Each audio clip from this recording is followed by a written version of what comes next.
dilihat dari website ini, namanya akses semua orang, bisa diakses siapapun.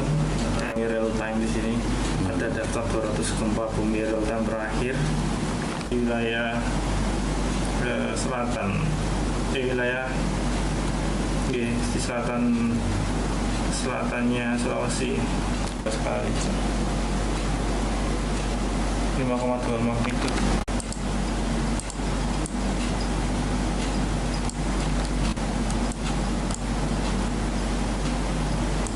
Update lagi 4 magnitudo di Sumatera.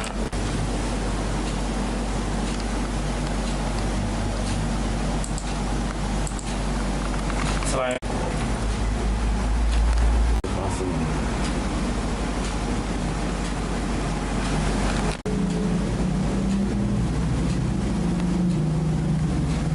di sini juga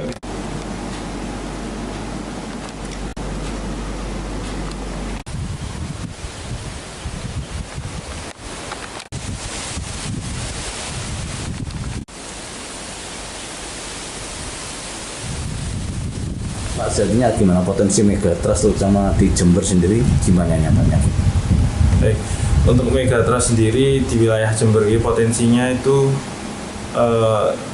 ada, tapi tidak seburuk yang di daerah tersegat, yaitu di daerah Mentawai dan juga di daerah selatan Sunda.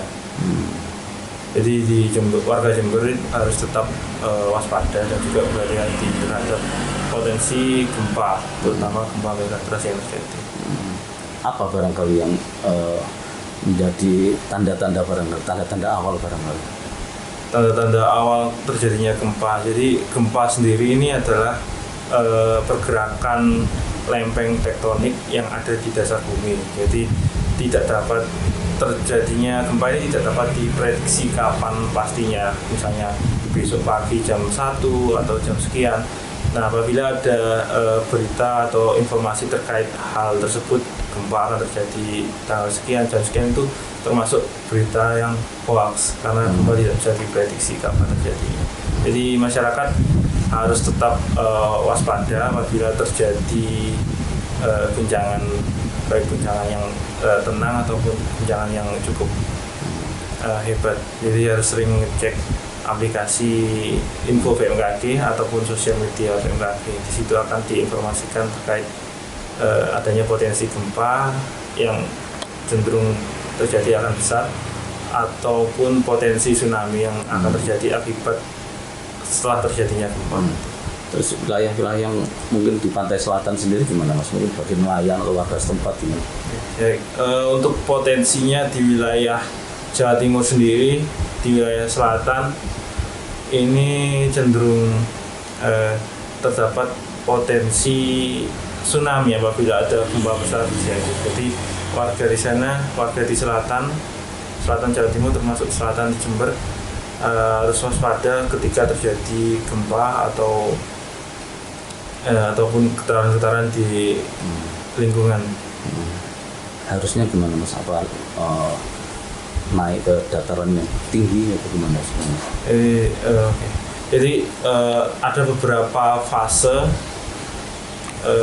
cara kita untuk menyelamatkan diri, yaitu sebelum, saat, dan sesudah. Jadi sebelum gempa terjadi itu harus menyiapkan beberapa hal, termasuk bangunan yang kokoh, kemudian ada tas yang berisi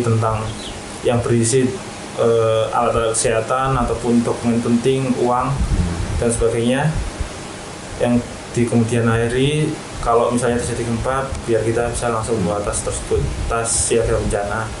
Kemudian saat terjadi gempa, jangan panik, usahakan berlindung dulu di tempat yang aman, misalnya di bawah meja yang kokoh, ataupun kalau ada kesempatan keluar, bisa keluar setelah gempa selesai bergetar. Kemudian setelah terjadi gempa, setelah tenang, apabila ada potensi tsunami dari info yang pasti atau sumber yang bisa dipercaya, segera menyelamatkan diri dan keluarga ke tempat atau ke lokasi pengungsian yang aman.